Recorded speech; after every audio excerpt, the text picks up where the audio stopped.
the young, and the restless spoilers. The quiet and seemingly serene streets of Genoa City are no stranger to drama and scandal, but nothing could have prepared the residents for the shocking revelation that Sharon Newman, one of the city's most beloved figures, was the target of a ruthless and slow-moving plot to destroy her. What initially seemed like a personal tragedy of addiction has now become a sinister conspiracy, and the city is reeling from the implications. Someone, it seems, has deliberately tampered with Sharon's medication, replacing it with PCP, the very drug that has sent her spiraling into a dangerous and desperate addiction. The shocking nature of this betrayal raises an even darker question: who would want to hurt Sharon so badly? And why? The discovery that Sharon's medication had been tampered with sent shockwaves through Genoa City. Her family, friends, and colleagues were left in disbelief. Was this a malicious act, or was it an accident? But as the days passed, the growing suspicion was undeniable: someone had intentionally set out to destroy Sharon, using her addiction as a weapon. Sharon, now in the grips of withdrawal and at her lowest, could hardly comprehend the depths of what had happened. But for Nick and Mariah, the truth was clear: this wasn't just an accident. It was an act of cruelty designed to destroy the woman they loved. Nick and Mariah, determined to find justice for Sharon, vowed to uncover the culprit behind this heinous act. They knew that this wasn't just about the drugs, it was about someone wanting to see Sharon suffer, perhaps even die. In their minds, this was more than just a drug-induced breakdown. Someone had set a trap, and they would stop at nothing to uncover who was behind it. The suspicion: Phyllis at the center of the storm. As the investigation into Sharon's ordeal continued, a breakthrough came from Chance, the intrepid detective who had been tracking down leads. Chance made a shocking discovery: he found several pills, identical to those Sharon had been taking, in Phyllis's purse. And not just in her purse, Chance found them scattered throughout Phyllis's house, hidden in places where only someone with intimate knowledge of Sharon's situation would know to look. The discovery seemed damning, and it was enough to cast a dark shadow of suspicion over Phyllis.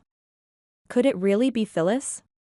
The woman who had always been a thorn in Sharon's side, the woman who had never quite forgiven Sharon for past betrayals?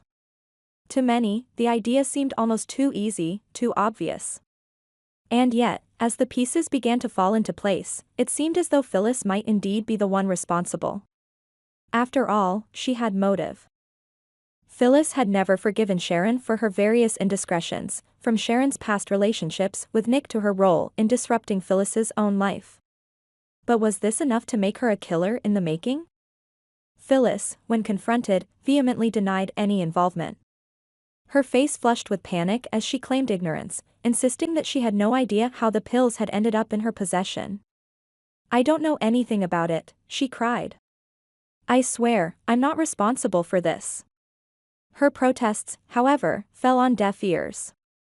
The evidence seemed to point squarely at her, and no one, least of all Nick, Chance, or Michael, was buying her story. The web of deceit, Jordan's dangerous game. As the investigation deepened, a far more sinister picture began to emerge. Phyllis might have been a convenient target, but the true mastermind behind the plot was someone else entirely. Enter Jordan, the cunning and manipulative figure who had been quietly sowing discord between Sharon and Phyllis for months.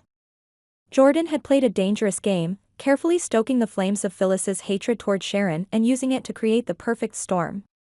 Jordan had long known that Phyllis and Sharon's rivalry was one of the fiercest in Genoa City.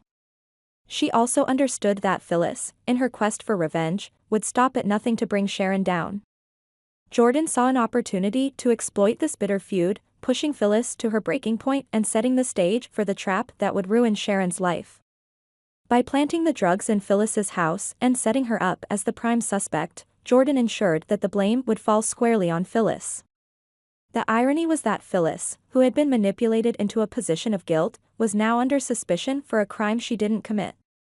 But Jordan's plan was far from foolproof, and the more Chance, Nick, and Michael uncovered, the more they realized that things were not as they seemed. The decision: Phyllis in the hot seat.